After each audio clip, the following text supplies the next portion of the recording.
So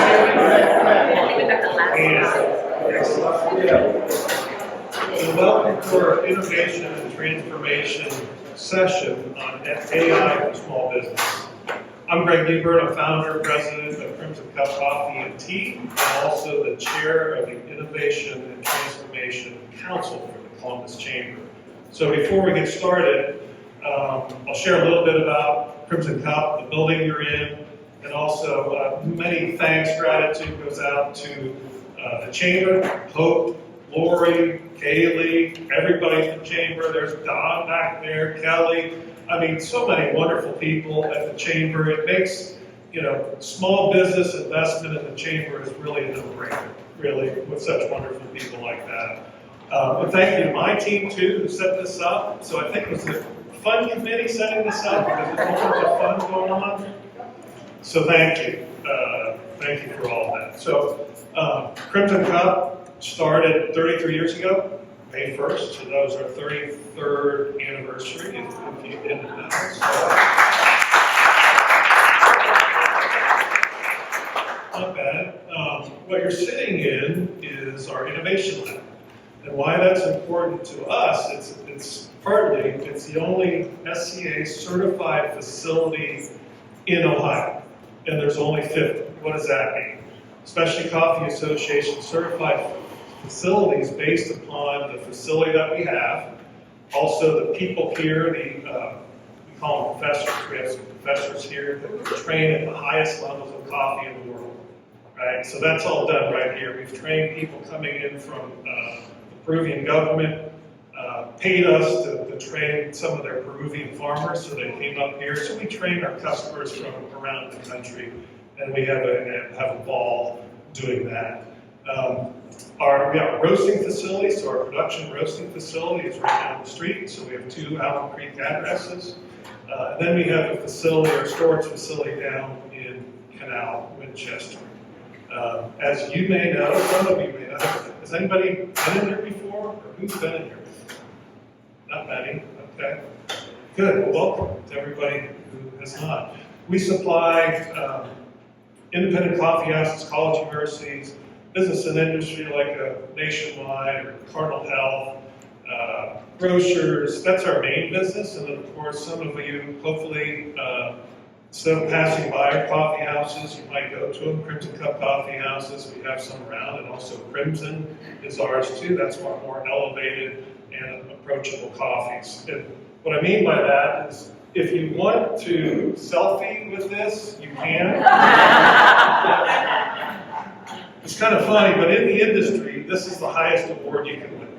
So this is for the best tasting coffee in the country, or in our region. They have another one over in Asia and stuff like that. But this is what we get excited about. And so it is like winning the national championship, something like that. So I kind of joke, it is kind of funny if you don't know what's going on there. But hey, we have a lot of fun doing innovation. We concentrated on a lot. There's so many different ways that we can innovate. And we're looking forward to hearing some insightful discussion on AI for small business. Hopefully we can discover how AI can transform your operations and drive success while learning strategies to avoid pitfalls. Nobody likes pitfalls, do they? No, let's avoid those as much as we can. In our panel, we'll share practical tips and best practices for implementing AI, and again, tailored to small businesses. So now I have the pleasure of introducing our moderator and a friend of mine, Keith Stevens, who's CEO, chairman, founder of Uprise.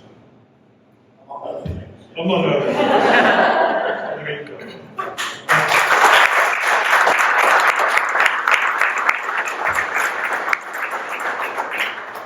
Thank you, Greg, and thanks for everybody. I didn't expect this to be as crowded as it is, so I'm going to, out from the beginning, I will mess up. I'm going to screw this up. So take all the credit, right? But listen, we're talking about AI today and how AI can impact small businesses, especially around this space of customer experience, efficiencies, etc. We've got an esteemed panel here of small business owners and technologists. I played one on TV, I don't know anything, so I'm looking forward to learning just as you are. First, I want to introduce Monica Dominic. She is the Chief Client Officer from PSI, Protein Solutions, and she was my exit strategy.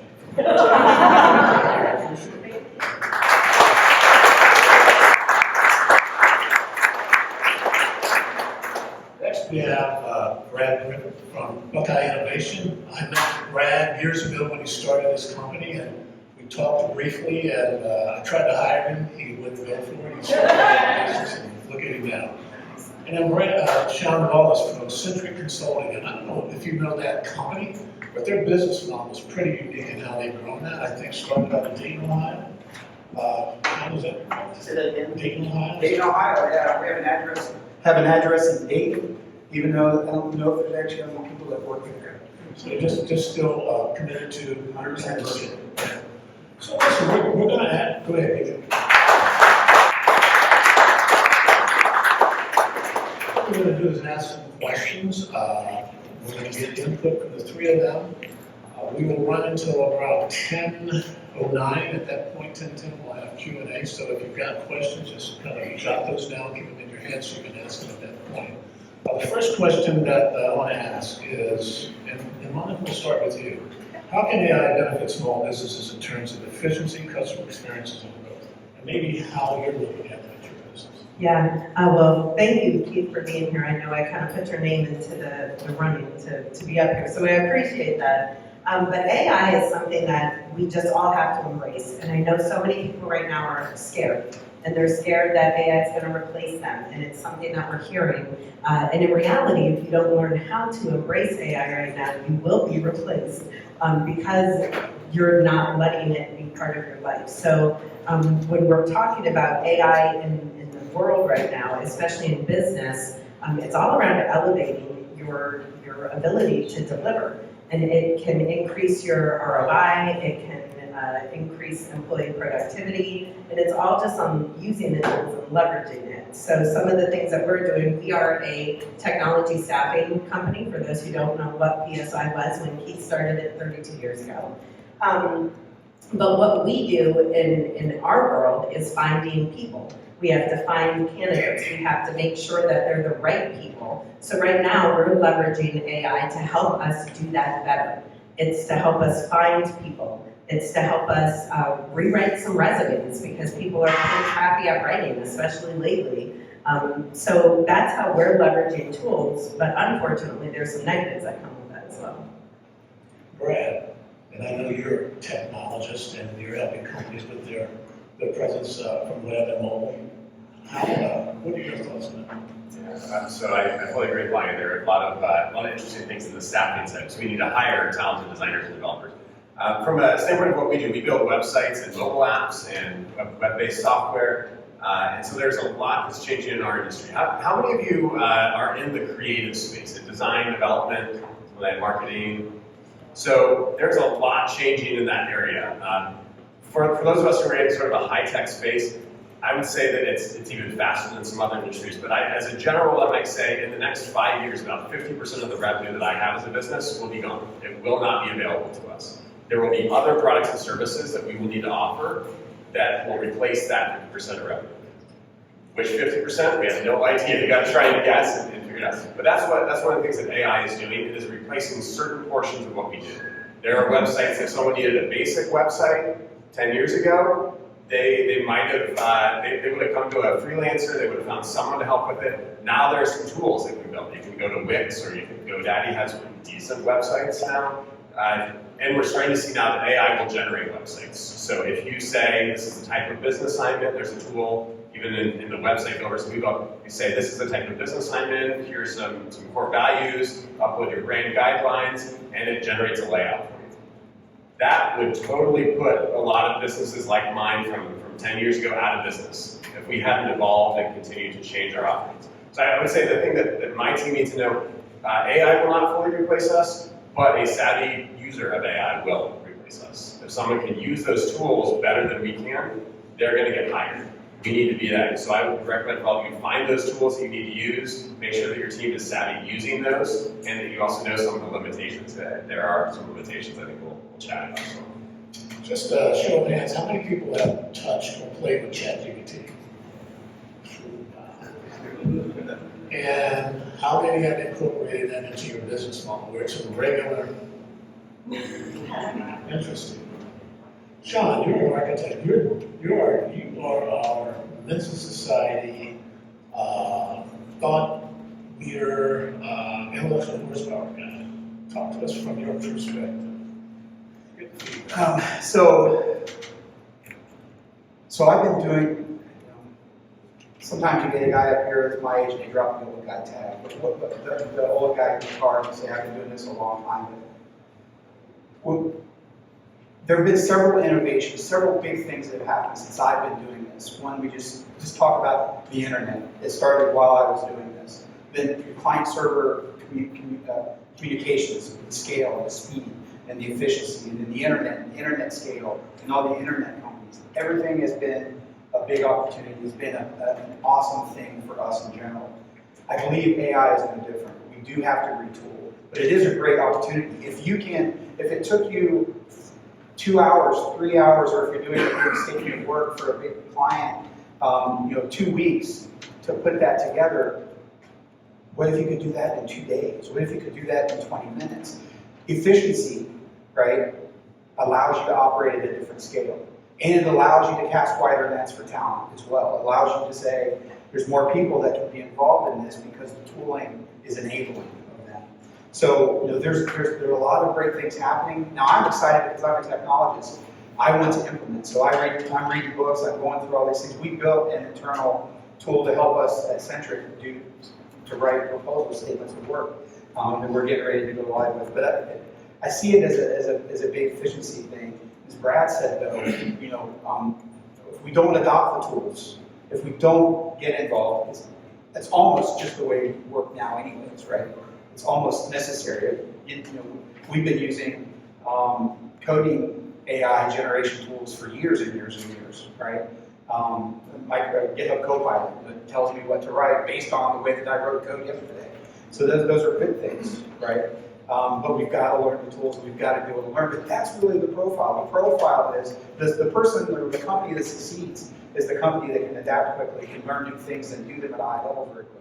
That applies kind of at all levels of the stack. So it is a scary time, but it's super exciting. It's going to be a great thing. And for those that can adapt, and all of us have the tools now, we have the same tools, requires no special knowledge. We're going to move to benefit.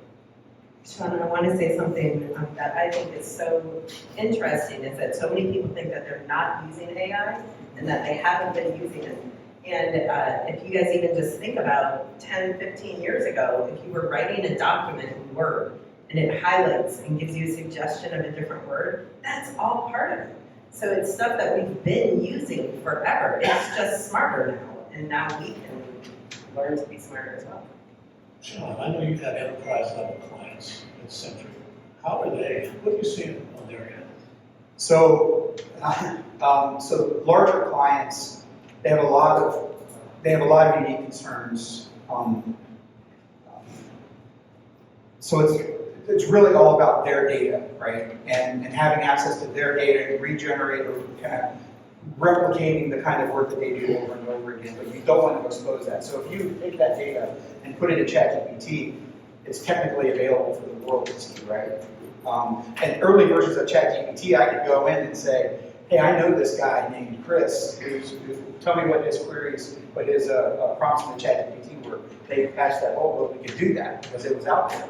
And so it starts with that data and where it is and how it's sanitized. And that means, do I have to invest in segmenting that data, but keeping it separate from the internet, but still being able to take advantage of some of the other things that have happened. We don't want people to take the data with them. We also have a governance problem. Big companies, we were just talking about this yesterday. When you have to train a model, and if you don't know, a model is a piece of software that is really the root of an AI engine. And when you train the software, train the model, the data that's part of the model becomes permanently part of the model. It's necessary for it to operate. But what if we have to answer the question, well, I need the opportunity to be forgotten, right?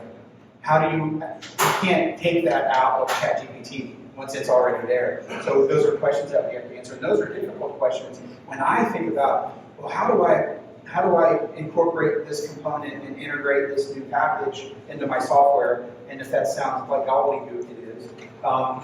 But now the question is, how do I protect my customer data, but still give great access to my customer service representatives to the types of customer service initiatives that they should be talking to our clients about on the phone, or protecting their data it's a board. It is a collective data that we all share. So that's, you've got governance, and then you've got internal biases built into it. If you don't know this, ChatGPT, as an example, is trained using all the data that we have all collectively generated. So it has all the biases, all the terms, all the things that we have built into it by the nature of it, just because all it does is give us back an example of something that we might have written with the information that we have had. So we've got to be able to allow those things to speak cross-culturally around the world and have to deal with that. And that's an enterprise client. And then the strategy, they've got retooling. What do we do with the people that we already have? And I remember we made a huge mistake. We introduced this notion of automated testing at a client one time, and they had about 50 manual testers. And we said, that's awesome. They can just be automated testers for testing their code. And it was essentially saying, learn to code, right? Tell the truck drivers to learn to code. They couldn't do it. It's a big mistake. So we can't just take half of the people that work for us and say, learn this or else, right? So we've got to be able to deal with that, and maybe use that as an opportunity to springboard to scale. To use those people to really grow and increase our exposure.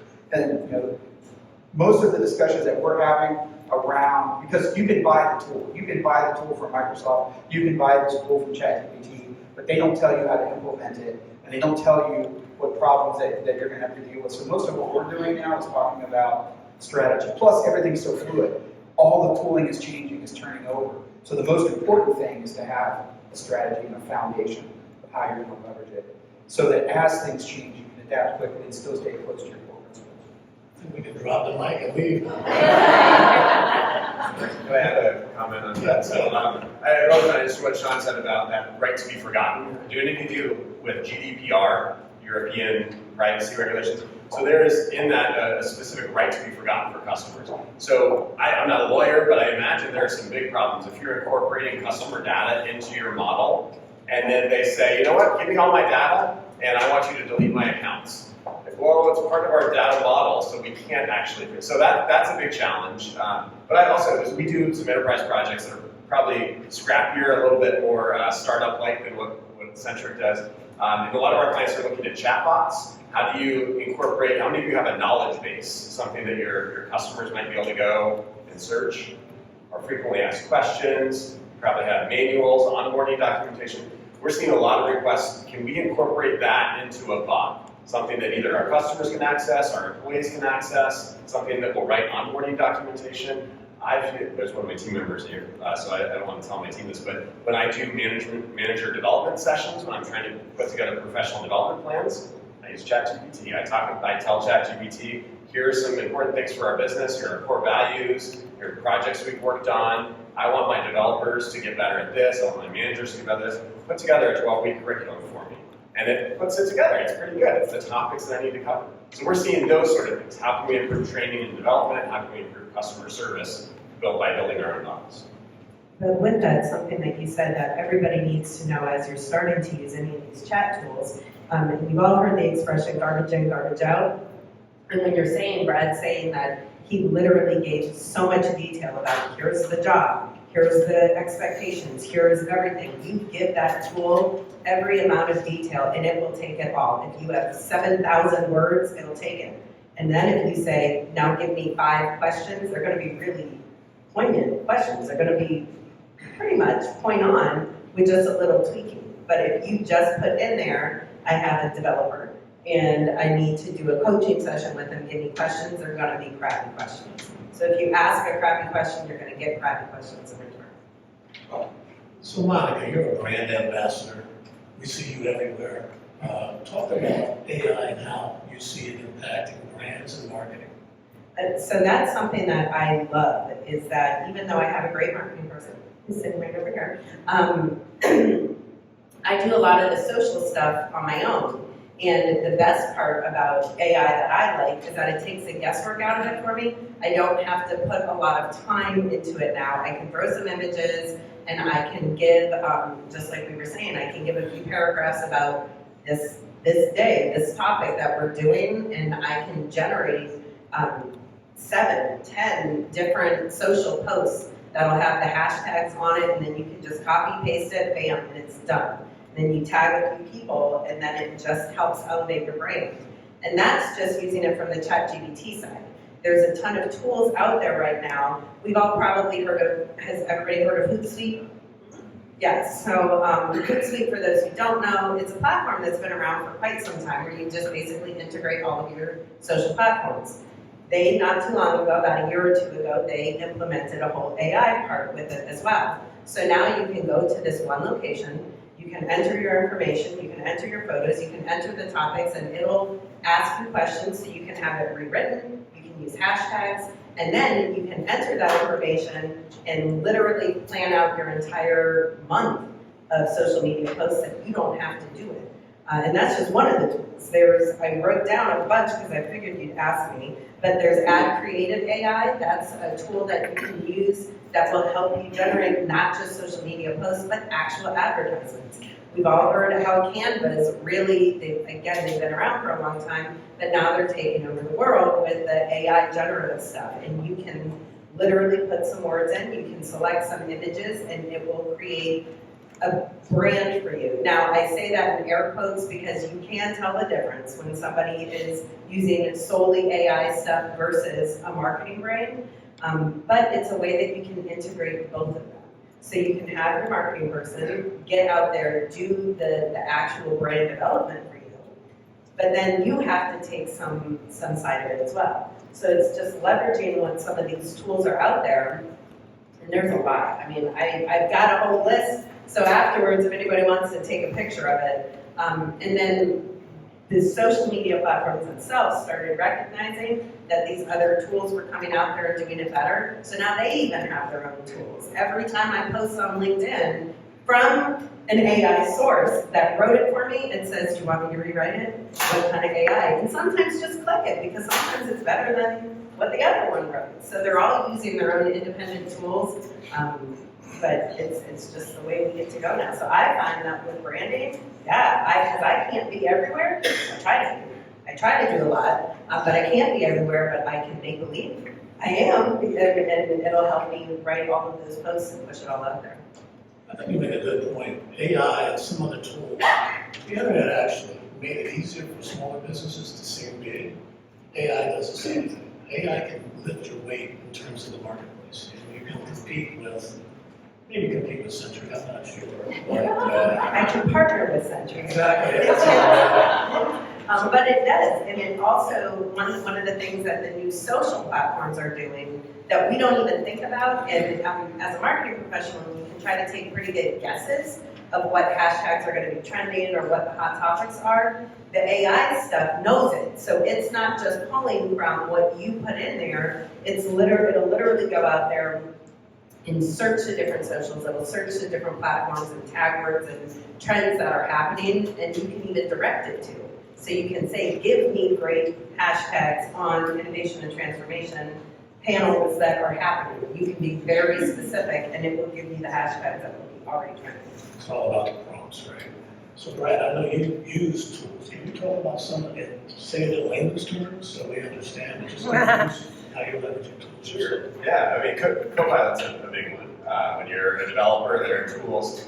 Who's written code before? Anyone in the room or written some code? All right.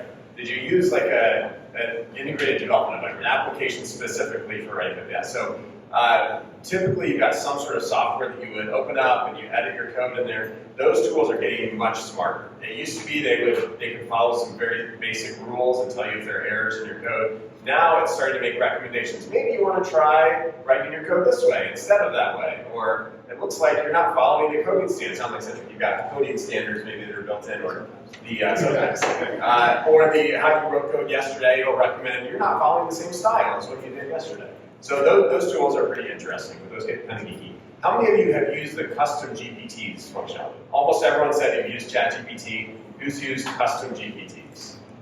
All right, so not as many people. So I would recommend that all of you consider this. Custom GPTs, does anyone know Windows came out a few months ago? Like ChatGPT's not out. But you could build your own custom GPT where probably most of you who have used ChatGPT, you're used to giving it a bunch of context. So every time you want to put in a prompt, you, like when I said, you give it a bunch of context, let me tell you about my team, tell you about my company and our core values. You can now build a custom GPT where it has documents from your business, it has those brand guidelines, it's got core values. You can, it doesn't like to scrape websites as part of this, but you could give it your website and say, use my website to bias your answers. And then that will be a new model that you can use. If you pay for the enterprise version, your whole team can share that same model, that custom GPT. And then it's got this bot that now answers questions. I listened to a podcast yesterday about a CEO who built an AI bot of himself. And so he said, instead of asking me questions, I'm going to be golfing. You go ask my custom GPT. It's not quite there yet, but I mean, who's dealt with a CEO before that you'd rather talk to the bot, right? So it's coming. And I think that it could probably get pretty close. And no executive is perfect. So if the chatbot is not perfect, that's okay too. So I would recommend definitely checking out custom GPTs. There are also GPTs that I'm considering we might build one that would give website recommendations, website advice. As we build in some of our typical recommendations, we would tell it, if you see this, maybe recommend a certain approach or a certain platform for your website. So we might build our own GPT. You'll see that there's a whole store of GPTs where you can use other people's. So I think that is a great thing to use. Monica mentioned Canva. How many of you have used Canva? So it's become far more accessible. You all remember when Photoshop was the way to go, but yet it's expensive, and so no one wanted to actually buy Photoshop. So Canva is now very accessible, and they've got AI functionality where you can say, this is the type of image I need, and it'll make recommendations for you. Photo generation is another great thing. You can do that through the paid GPT. How many have used the paid version of ChatGPT for photo generation? So definitely check that out. It's called DALL-E, D-A-L-L-E. It's their image generator. Midjourney is one that takes a little bit more effort to get into. I've heard there are some, we'll probably get into some ethical concerns here, but they don't necessarily respect intellectual property rights. They've taken a lot of artists' artwork in and they use that to train their models. So be cautious of that. But I would recommend taking a look at DALL-E as it's built in. You can say, I need a photorealistic image. I don't want to use real kids in my photo. As an example from this week, I said, well, you could use photos of children on your website. And I immediately thought, wait a second. I don't know that I want my kids being used in this advertisement. Why don't you have kids generate photos of children generated by AI? So I would recommend if you're not using it for photo generation, consider that. It also does some really cute, like if you need a cartoony kind of animation, it does a great job with those as well. So check out photo. I'll also say though that Canva does anybody's company have a podcast? So Canva even has limitations now or AI usages on podcasts and on videos and things like that. So it's taking this, I mean, I have a feeling we're gonna see even more come out of that. But you said something that reminded me, just last week I read this article on this company in Japan that created bots of all of their C-suite. And then they had an all-employee meeting. And there was one of the C-suite people. There were, I think, like 13 C-suite chatbots, and only one of them was real. And they put it out to all of their employees and said, now tell us which one was fake. Or tell us which ones were fake. And not one person could they all, because that's how right on they can be. The answers, and we're talking deep fake now too, because this was on video, so it was literally pulling their voices, their faces, but that's what's happening. And they couldn't even figure it out, so. So Sean, we talked about marketing as a use case. What are the use cases that you've seen? So are there any Microsoft 365 users in the house?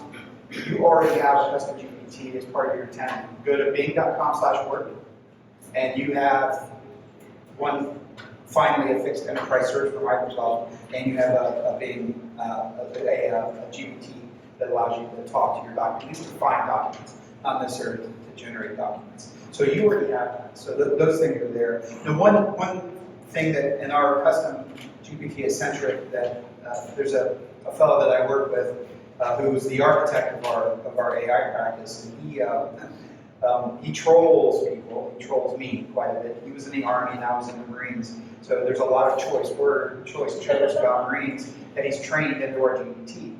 Every once in a while, you'll generate a document or generate some content, and they'll say, "Oh, by the way, do you know Sean was a Marine and his favorite crayon color is gray." So you can do that as well. That's fine. But it's about your content. If there's something that you want to do more of, you can do it more efficiently with a custom GPT, with that capability, right? If it takes someone 6 months to spin up to work on content for your company, you might be able to do it in 2 weeks, right? With some help from a GPT. So what we're doing, we're elevating our skills. Before ChatGPT, if you wanted to do AI, you had to be a data scientist. You had to come up with and build a model and train the model and spend the money for the model. But nobody had enough computers and storage to train the models, and it was just out of the hands of everybody. It is now in your hands, right? So all the things that you do that has to do with creating content, with creating things. I'm now an OK UI designer because of ChatGPT. I'm an engineer. You look at any UI I built, user interfaces I built, website, that was built by an engineer, black and white. But now it looks okay. It's because of that. I have a cool logo on my time tracker site because I generated it with DALL-E. so those are capabilities that I don't have, that I do have, and I understand what it tells me to do, right? But I don't understand the creativity that comes up with creating a great flowing user interface that goes, however people work. I don't know. It's a foreign language to me. But now I can do that. So I don't have to have separate folks. My software development teams can technically be smaller now, which means it's less. We can do more projects with the same number of people. We can do things more cost effectively for the client, right? And they get a better result that they can take. Because remember, when I'm done with a client, I leave behind something technical that they have to maintain and own from them. But now they have that capability to take that on and help themselves. So there's a ton of benefits. It's as a colleague of mine, Joe Hour, would say that AI, where we're at the very beginning, is as transformative as the Industrial Revolution. And I think it will be the case. Especially, we need one little science thing to happen before we can kind of take the next step. Because now it's the big gains that we've had are because of big data centers, cloud, AWS, Microsoft, that nobody can afford but them, and now we can apply the scale. Apple's going to deploy GPT on your phone in the next version. They just signed a deal last week, so now we get a little bit of a benefit, a little bit of a science kick, and we're going to see an explosion. It's going to be awesome. So this is small business, Brad and Monica. Think about accounting, think about legal, think about some of those other pieces and parts that are critical to the running of your company. How can AI, or how is AI impacting those?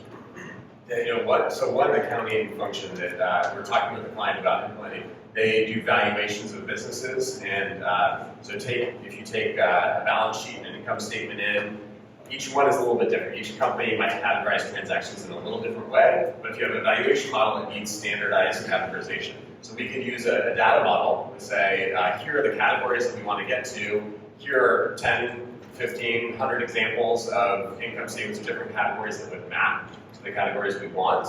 And then you can do that sort of categorization with AI. And it's not perfect, but that's one thing I want to suggest is look for things where it's maybe time consuming for you, you don't love doing it, You have to always go to a designer. You don't love going to someone else waiting for them to help you out. It doesn't need to be perfect. That's a great application for AI.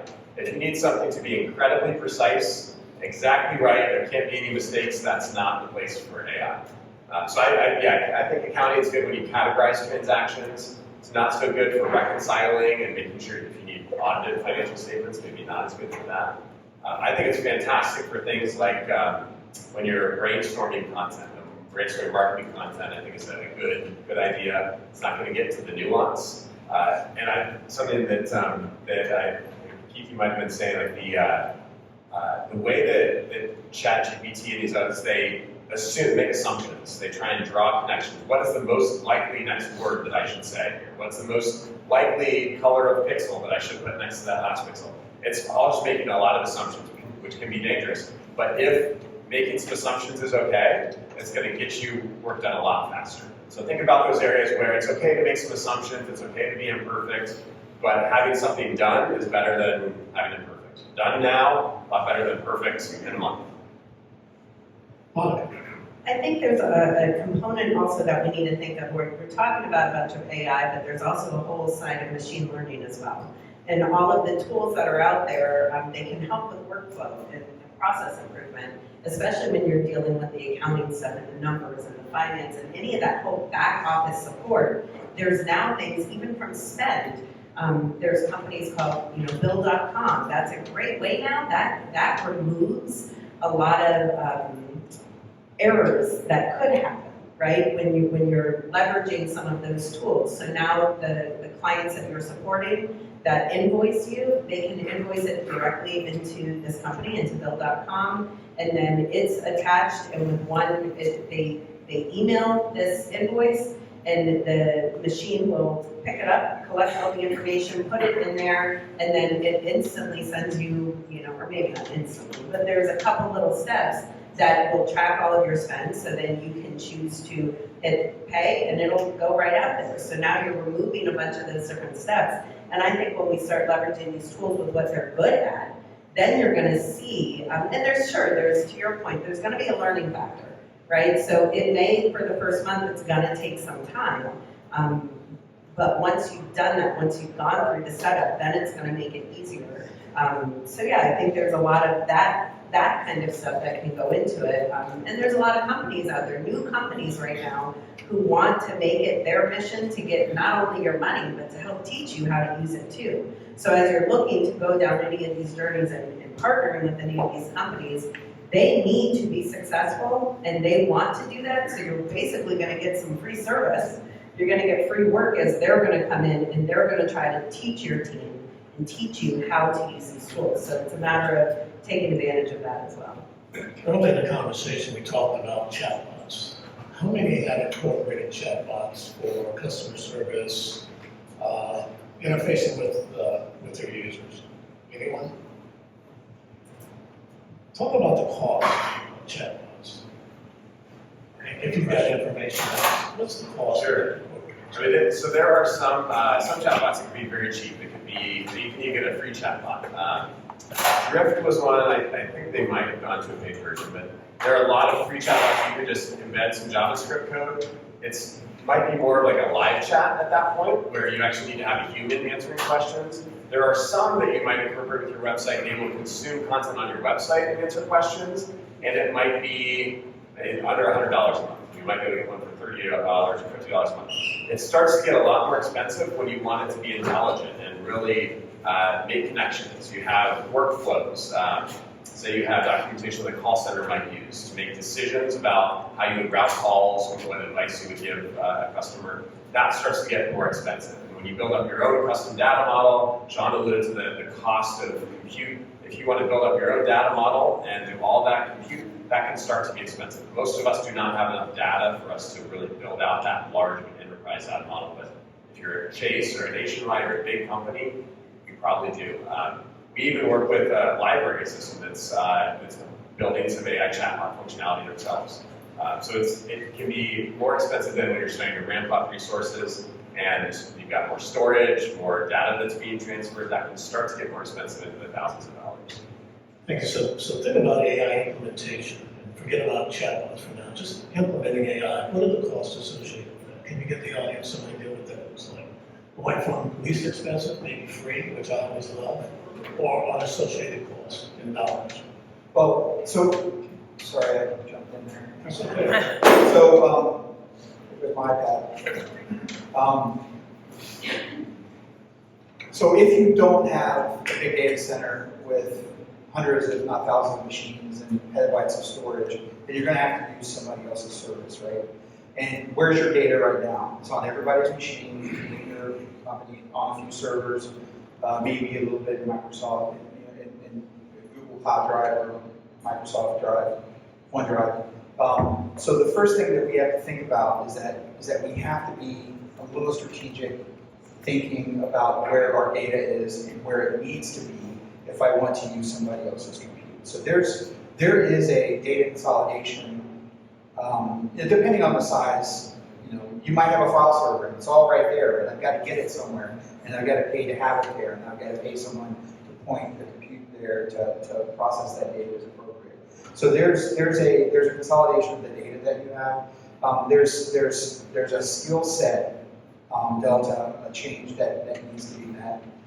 People are going to need to be reskilled, which is a non-trivial. I always think it's just English, right? But there's a whole new career path out there. It's called a prompt engineer, because there's an old computer science joke. The wife, I'll butcher it by the way.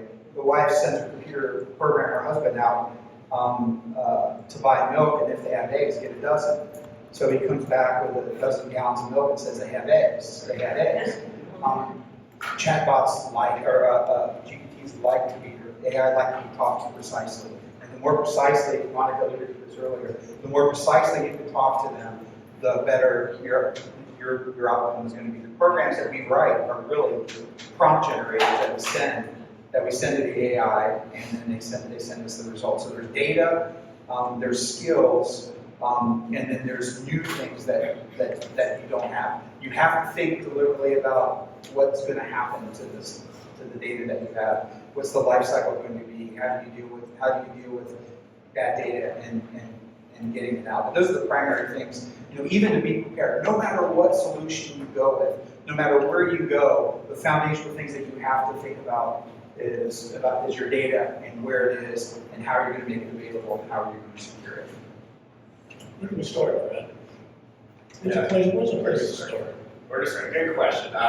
So I'm hopeful that out of the comments that I make, some of you will, or hopefully all of you will have something say, oh, you know what, that is something I can use AI for. I want to look into that some more. So I would suggest that you look for these areas where, number one, you can start with AI for brainstorming. Number two, it's something that you want to refine something you've done. You write an initial draft and you put it in and say, I don't feel like this doesn't sound right. Can you make it more formal? Can you make it sound like I'm smarter than I am? Something you want to refine. So that's another area where I would look at it. Third might be you need to go to an external resource, but you don't need perfection. So rather than hiring a company like ours, rather than hiring a designer, someone to write the copy, you just need to get a starting point. So think about that. For me, it really starts with what are the ideas? What is something that you could apply AI to? And then search for tools, talk to one of us, talk to someone else who's using AI a lot, and find those tools that you can use. And you just start using it, and then get some feedback for what works well, what doesn't work as well. I think that's a good way to go. Hopefully out of this, you get a couple things where you say, I think AI can help me with this part of my job. Or I think the AI can help me answer these questions more quickly. And then start from there, ask someone for help. And don't be scared of it. You know, don't ask it to write your financials and develop your strategic plan for the whole year. Ask it to help you write a LinkedIn post about you sitting here right now. You know, and that's something that you guys could all do right now. Take a picture, put it on LinkedIn, and say, you know, rewrite this, and let it do it for you. That's a perfect starting point. Doesn't have to be anything more scary. Might I add something to that pile? AI is not a secret, right? And how we utilize it, it's there, it's out there, it's commoditized, we all have access to it. I want to encourage you to talk to each other about how you reach a point it's not going to be a secret that only you are going to know about how to use it, but it might be beneficial to you if you hear a unique way that somebody else is using it, and that they're willing to share. Be willing to talk and be willing to share. Start small. Solve a problem that you have, and then it might point you to solving problems that you didn't know that you had, or capabilities that you didn't know you had. If you're just getting started, I'd be networking, I'd be talking, I'd be reading. There's some really good articles that you can read for free on Medium, from Forbes. They're just little things. And don't be afraid. 48% of employees of small businesses are really scared of AI, and when it's going to be 52% of business owners do not want it anywhere near their business right now. I don't think that should be the case. I think that's an education, and that's a competitive kind of a fighting spirit kind of answer. We want to be able to compete and go hard for things. And so we don't need to be afraid. And one of the ways that we can lift those fears is to talk to each other and see what each other's experiences are. So I subscribe to McKinsey. They have a report out, 2030, 30% of all hours of work will be impacted by AI.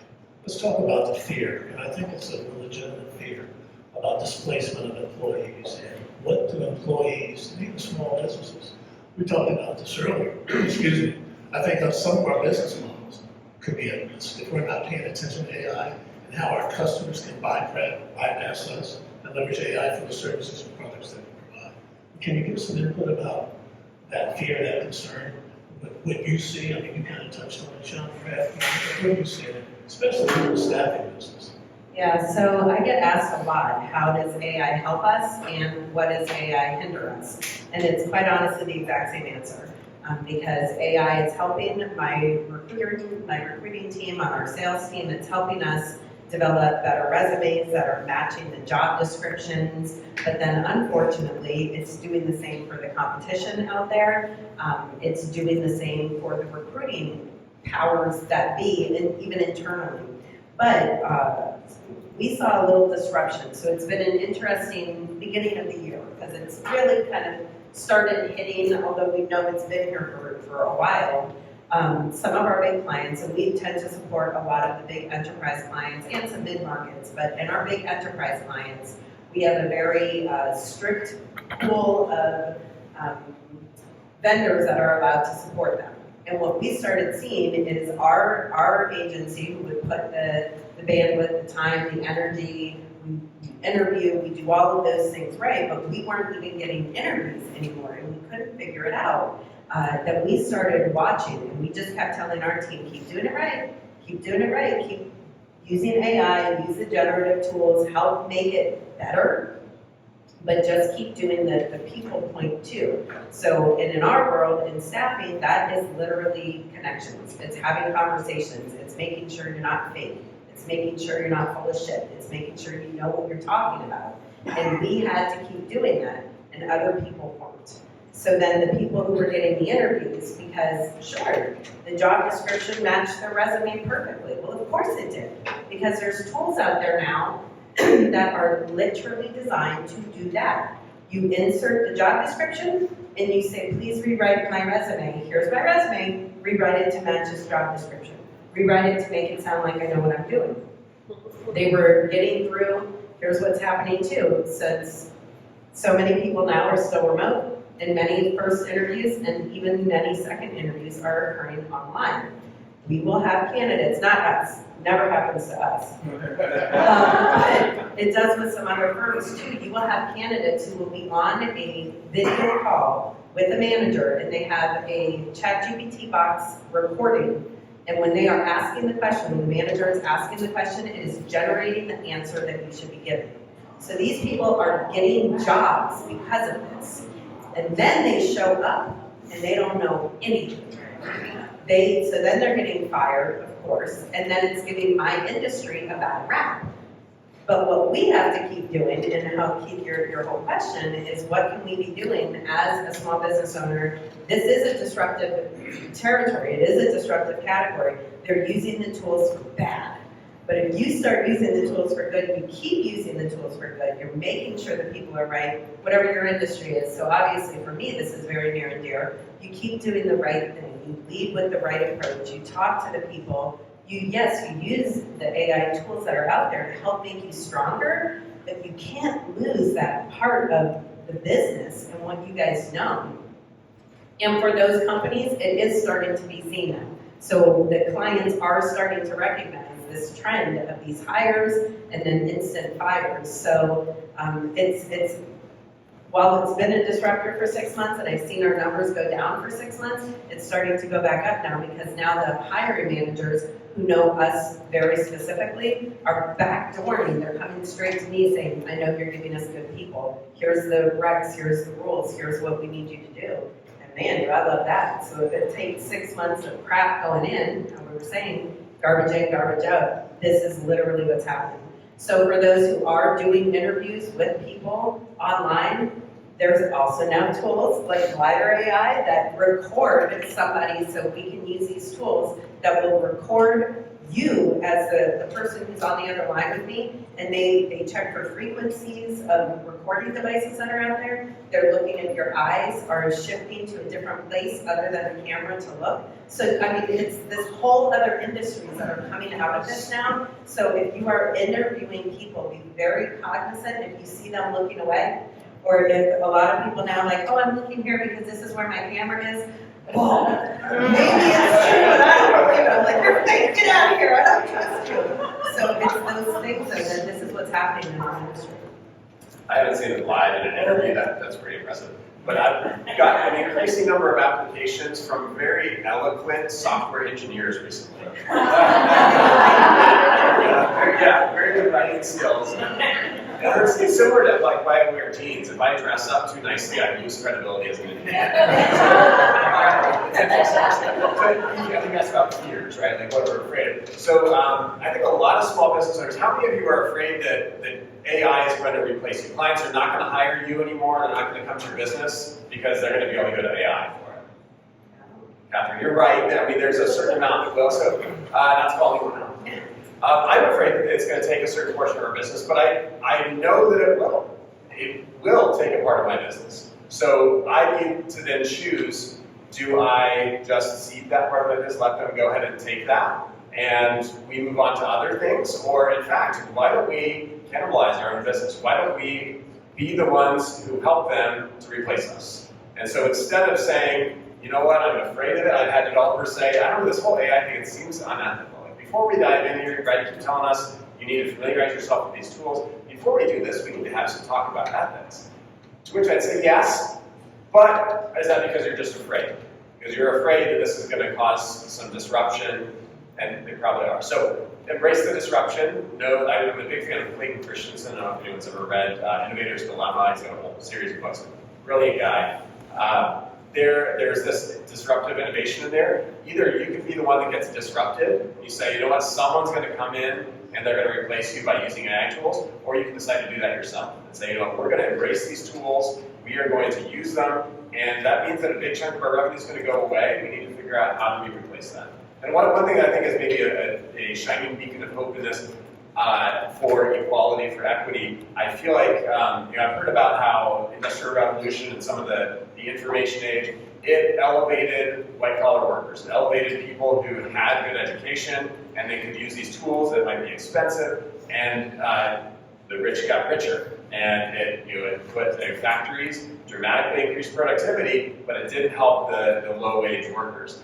With AI, here it's doing the opposite, that it actually enables someone who might not have a lot of education to up their level dramatically. So that now instead of, I had a job applicant last week who asked me for some feedback. She was relatively young and she wrote in kind of text speak, and there was not good punctuation in it and sentence structure. And so at first I said, you're just not coming off as terribly professional, so you might want to work on your professionalism. And then I followed back up and I said, actually, you're going to use ChatGPT, take your message before you send it to a potential employer, draft your message, but then put it to ChatGPT. It's going to turn people who are not very good with grammar into much better writers. So be careful if you're an engineer and you sound too eloquent. So I think it's going to elevate people who don't have those skill sets. So I'm not afraid of that. I would encourage you to not be afraid. Just know that your business is going to be disrupted. You can either be a part of that disruption and disrupt your own business, or you can let someone else do it. And also do trainings too, so it's one thing, to your point, like it is a disruptor, it is disrupting everything. So how can we take those tools that could replace you with the clients and teach the clients how to use it? And one thing also is, like you're saying with the emails, always reread them. You know, once you generate something before you hit send, reread it because it still is a computer doing it. So you may need to take out some words and add names and things like that, yeah. Yeah, pretend it's an assistant. Pretend it's someone who you've outsourced the work to, an intern. An intern. An intern who did some work for you. Are you just going to ship that out to your biggest client? No, check. Good. But the reality is that if things stayed the same, and I had AI, and I'm doing the same type of work, I would just be asking the AI to, hey, tell me what I did at the last time, right? And that's what's getting replaced, right? The world has access to that. So it almost forces you to innovate and to come up with new things. And your knowledge is no longer kind of behind a paywall like it was before. Some of the things that is no longer behind a paywall. And it turns out a lot of those things are commoditized. It doesnn't matter. We can just do that stuff. That enables you to come up with something that is not commoditized right now. That's something that is a new offering. And if that offering is telling your peers, look what I did, and how you can do it as well, you know, at least for a time. We're faced with that as well. When you think of, you know, Centric is largely a management consulting firm. We do a lot of technologies in every conversation, of course. But why ask Centric and pay them when I can ask the board, you know, what I should do, what should my data strategy, right? But they shouldn't. They should just ask the board what my data strategy should be, and then pay us a lot less to review it. And hey, this is what we thought. What should we do? Well, that's okay. That's what you should do. But also, you know, that might be something that we can leverage, right? That we can go to. Management consulting, all the articles right now are, everybody's kind of freaking out out here. Everybody, you can just get the information for free, check and see all the information we're normally going to give you. And they have all the studies too. Just make sure they're not lying. There's a thing called hallucinations. Remember, ChatGPT is not trying to tell you the truth. They're trying to predict the next word based on what you asked for and what the last word was. So it's just what's called a token generator. It just generates random words. You know, it's not random, but you got to double check it. It's not. When you look at it, incorporating AI, and anybody can answer this, do you see a scenario where you don't have to add a person, where it reduces your need to hire a bot, actually? You actually incorporate AI, and it takes that job. And back on that whole theme about just displacement of employees, right? And I think that fear is real. And for us, we're looking at ways that we can eliminate or use a fractional person along with AI to save costs. So I may have a different answer in a month. My answer a month ago is no, but you've got to be able to rapidly change your skills, or at least the way you look at problems. But Amazon released their AI bot, their AI engine last week. I think it was last week, and you can say, hey AWS, you know this component that I have that's in production right now that's Java version 9, can you update it to Java version 20, run all my tests, and if they're successful, update the database to the next version, and push it to production, let me know if it works. Now that is a place where I have replaced a bug in a seat, and if that works. Right. Yeah, I think replacing jobs that no one wants to do is a thing that I'm okay with. So if there's something that, like an assistant sort of role, an AI assistant that's going to assist me in scheduling and making recommendations based on my energy level, and I have a tool that I use right now that based on when I'm most productive and engaged and on time for meetings, it tells me whether that's a good time for me to schedule the meeting or not. And I can see right on my calendar, you have a poor track record of being on time for meetings. They were scheduled at 8 p.m. on a Thursday. Maybe you want to change this. So those sort of things, I'm perfectly okay replacing. And again, it comes back to those things where you don't need perfection. If there's something where I don't need perfection, or I don't have someone on my team that wants to do it, I'm perfectly okay replacing that with AI. When you need perfection, that this is not the tool for you. I don't think it's a replacement, I think it's just an addition to, because I mean, we all know that every single one of our employees gives us a solid 40 hours a week, right?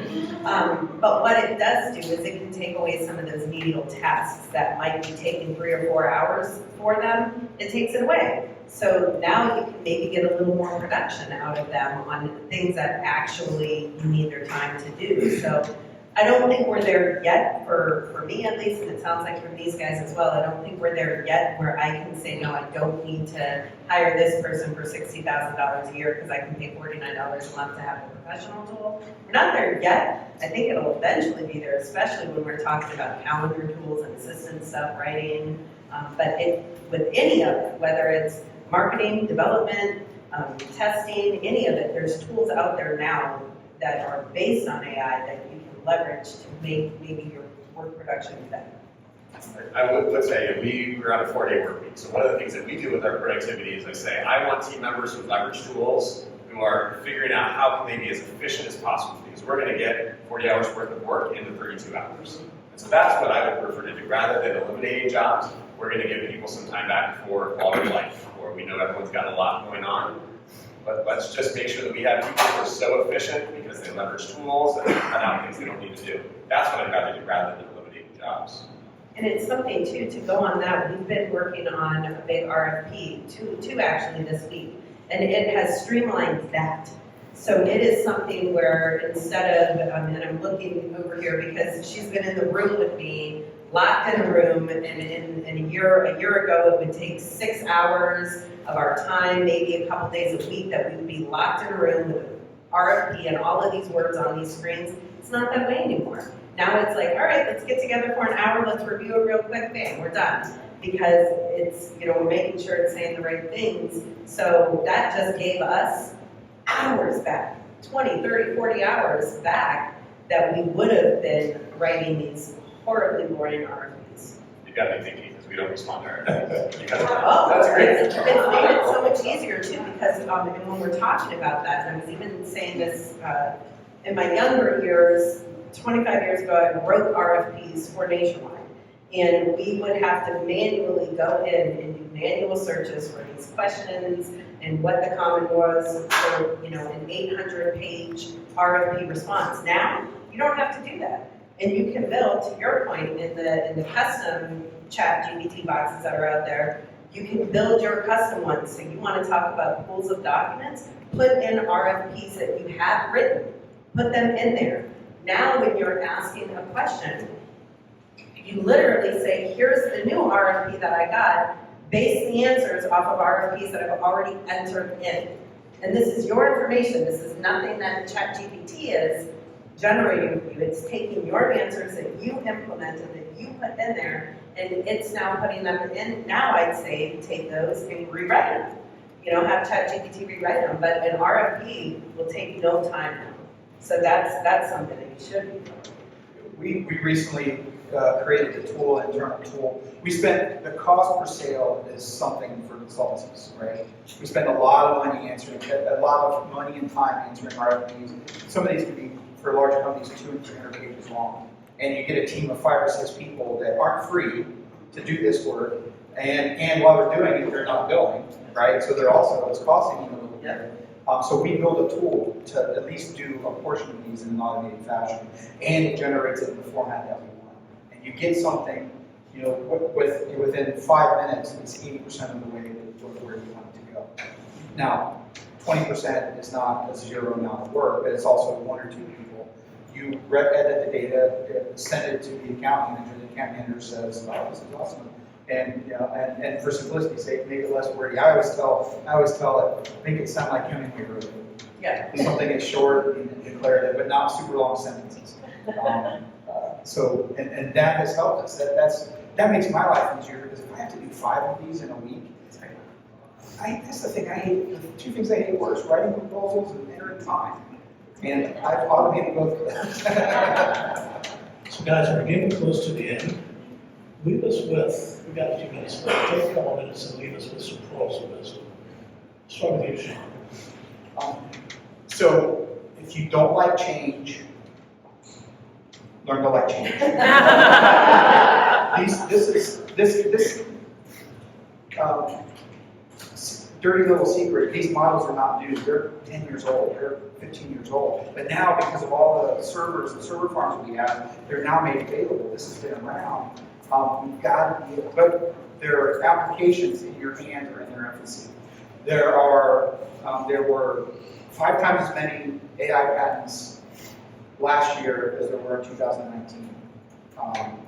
Patents related to AI. The landscape is going to change. It's going to shift under your feet. Be willing to adapt. Embrace change. It's exciting, right? Now, if you want a predictable revenue model, I get that. But no, it's going to change your business the way that you look at it. But be prepared to change. Be willing to adapt. Be ready to get somebody to read some white papers and get you up to speed, or do it yourself. Or ask GPT, hey, read me a summary of what this white paper. It's really good at that. And be willing to change, be ready to change. It's going to change because the tools are new and the ideas are new, and we're going to be building on them. Right, yeah, that's great. I love change, this works about me. So one thing that I would probably recommend, one of the fears that I've had is, I think that one of the things is, have you all tried to identify, like, what is your unique brilliance? What is it that you are really good at that no one else can do? It needs to be the thing. So I read a book called Buy Back Your Time recently on spring break, listened to it. Really good book, and it talks about how you shouldn't be hiring to add capacity, you should be hiring to buy back your time to spend on other things. AI is a great way to buy back some of your time, make it faster to do something so that you can have more time to spend in your area of brilliance. So I've been thinking, one of my areas where I feel like I'm very strong, I've got a lot of past experiences in different industries, from banking and education and startups. And so I can sit down with a business owner and we can talk about your business, and I can say, you know what, have you tried this? Like, I hear your big problem. I've seen this example of someone addressing it, and this example. Maybe you combine the two of those. ChatGPT could replace that because it's really good at seeing connections and making assumptions. But there's something that it doesn't have. It's going to make an assumption about what is the most likely next thing that should be done.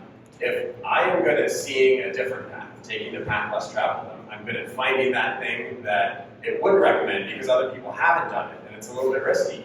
That's, I think, where my future needs to lie. That I'm not giving people, let me tell you how everyone else is doing it, and you can do the average of those things. I'm going to instead say, here's something that people have not tried. Why don't you give that a shot? So that's one thing I'd recommend for all of you. Think about, what is it that ChatGPT can't replace in your job? Go ahead and let it take the rest of it. Let AI, that's not just ChatGPT, let AI take the rest of it. You figure out what is it where you can be uniquely brilliant and spend time on that. And if you want to talk about those things, hopefully I can come up with some ideas about what is unique and what's not just that average that AI can come up with. Although, one other thing, I started seeing a therapist about 2 months ago, and I think it's important for people who look like me to talk about this, that it's not that there's something broken about me. Before I went to see a therapist, guess what I used as a therapist? I told ChatGPT a whole bunch about myself. There's a technique in development called rubber ducking, which is you have a little rubber duck on your desk, and you've got a bug in your software, and you just talk to that rubber duck. Because you could take another, I could call Sean and say, Sean, I've got this bug in my code. Can you pair with me? And Sean will say, yeah, sure, I'll do it. And he'll sit down. No, he would be very nice to you. He'd be with me. But we'd look at it for an hour, and I would do most of the talking. And he would just sit there, and I'd get, Sean, thank you so much. You really helped me out here. But I could have used a duck on my desk. So you can use ChatGPT as that as well. To be that rubber duck, you just have a conversation with it, and you're going to figure things out. Even if the brilliance is not in ChatGPT or in your AI that's generating images, use it as a feedback tool. But do go see a professional. Those are all such good points. I'll say, just kind of leading on something, don't be scared of it. Start using it, start leveraging it. And some things, my very first experience with ChatGPT, where I initially went and signed in to do this, I gave it 5 ingredients that I had in my refrigerator and said, give me a recipe to make for dinner. And it generated it. So you can use it for things that have zero relevance on your work until you get comfortable with it. But I will say there's a giant company that's building in Johnstown right now. We've all probably heard of Intel, right? The chips that they're going to be making there are really going to be leading some of this AI stuff that's going to be built in. And I'm saying all of that to say, if you go to their website and if you sign up for it, they have free trainings, all on AI.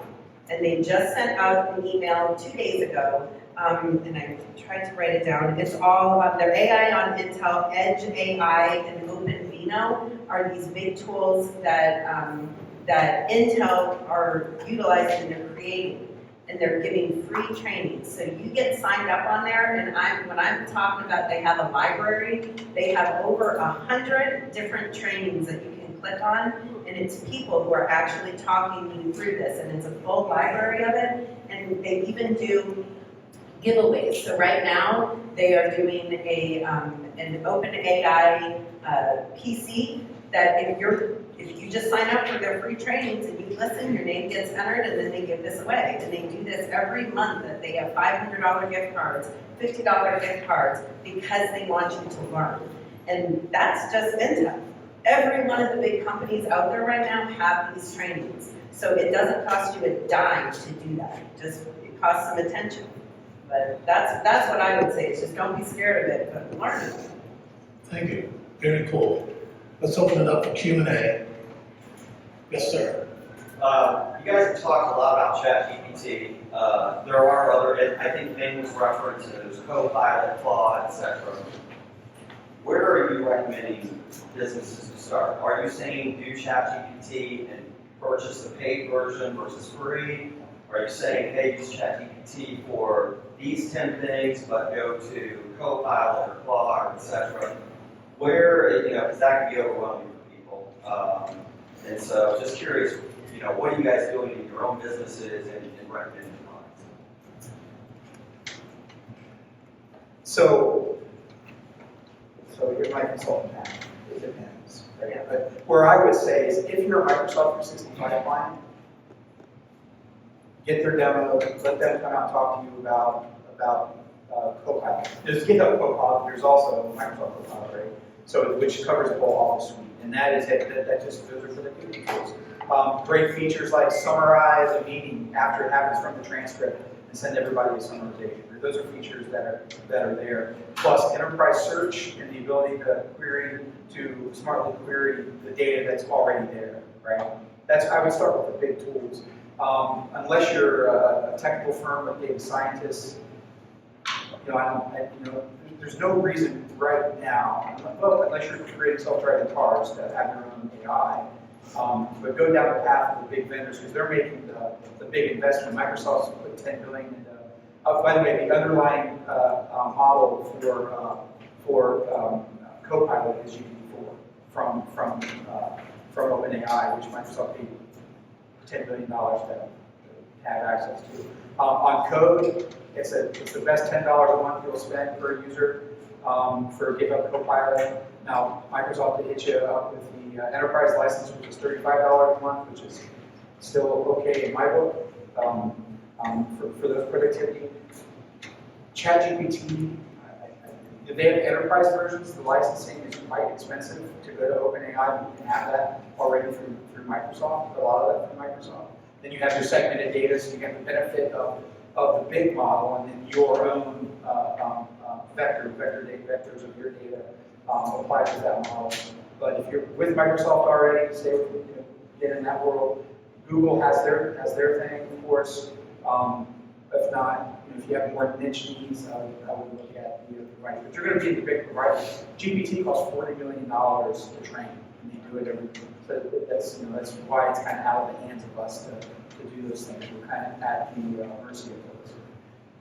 I would say kind of similarly, look at the ecosystem that you're in right now and use those tools. I wouldn't switch to completely different tools. That if you've got something that works well for you, use the AI tools that are built into that first, instead of totally switching tools just because of the AI. But we've looked at like Llama 2 as another LLM to build some of our own. They're ones that are good for different purposes, but just start with the tools that are in the ecosystem for your RVs.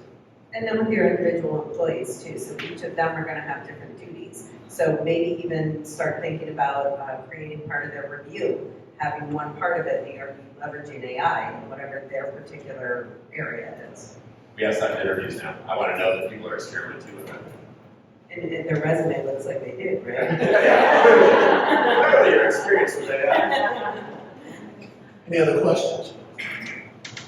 Gary? Hi. So we talked about how AI is going to improve our efficiency and ideally will impact our balance in a positive way. But with an economy that's really based on human workflow and productivity, how is this going to impact us holistically? And this is really open-ended, right? Because we don't have the answer to that. Based on your experience, do you see us just getting busier and busier versus the other way around? So I'm going to try to summarize the question. So here, we talked about AI improving productivity. How will it help us with holistic wellness, or is it going to just make us busier and busier? Right. I think if they start using it, it'll help, but people have so much fear. Sean gave the example that 52% of companies don't want to let AI in. If you're getting if there's 10% of your company who's letting it in, then yeah, I think it could be, it could holistically make your work-life balance really crappy until you leverage it. If you're actually using it for what it's designed to do and you're making it better, then I think it could be, it could improve work-life balance, especially like when we're talking about, I know in the example I was talking with the RFPs, those take a long time to write. And I still have my regular job that I have to do. So it would mean, after being stuck in the room writing the RFP, I'd go home, and now I have to turn on my computer and I'm sending emails at 11 o'clock at night. I'm, doing the rest of my regular job. Now it's changing. I let the bots, I let the system do that job, so that's giving me back some of those hours. So I think there's just going to be a learning curve. And I think the answer to this question will be different by the end of this year. And I think it's going to be a totally different answer in 5 years. Yeah, because when we talk about efficiency, we're really talking about doing the same work in less time so that we can do more work in the same time, right? And the problem is that if context switching, there's a great book, it's called Pragmatic Thinking and Learning, Refactoring the Rover. It's for computer scientists, but it's for everybody. What it talks about is that changing context in the brain, going from one task to another is expensive. And it's why I sit in a chair in my basement all day. And at the end of the day, I'm exhausted. And it's because I go through different things and it uses all the energy in my brain. And my brain's like, yeah, you're done, old guy. And so I see that as Brad's company is on a 4-day week. That's starting to be studied now. And it turns out it doesn't decrease productivity, right? There's an opportunity for us to culturally say we're going to use this not just to do this, we're going to actually do the same work in less time and grow more slowly and create a better work-life balance. I think Larry English, who's our CEO, would agree with me when I said that we want to create a better work-life balance for that. Do I think that's going to happen? No. It's going to be up to us and us creating a culture that's that. It's not the culture that we live in. Yeah, the tools, I don't think, change the values of leaders, and they don't change culture. If you try to do the right thing, these tools are just going to help you do the right thing. If you use the tools to get more productivity out of your team and squeeze them and make them work longer and harder, that's not a tool problem. That's a leadership problem. Good question. So that ends our Q&A. I want to thank you guys for the insight. I learned a lot. I think for all of us, there's more for us to do on our own. I want to introduce my friend, the president and CEO of the Chamber, for his closing remarks. Isn't he handsome?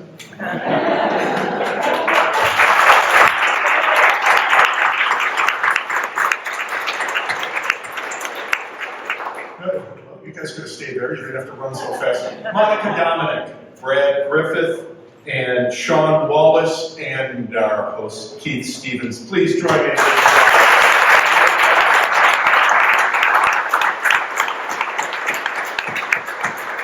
Briefly, it was 5 years ago when Keith was the chair of our board of directors, and I said, I want to kind of reprise the Chamber's old Columbus Technology Council, the CTC, and he said no.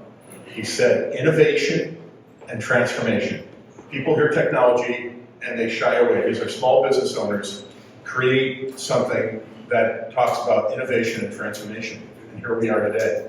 Thank you to Keith Stevens. Wonderful.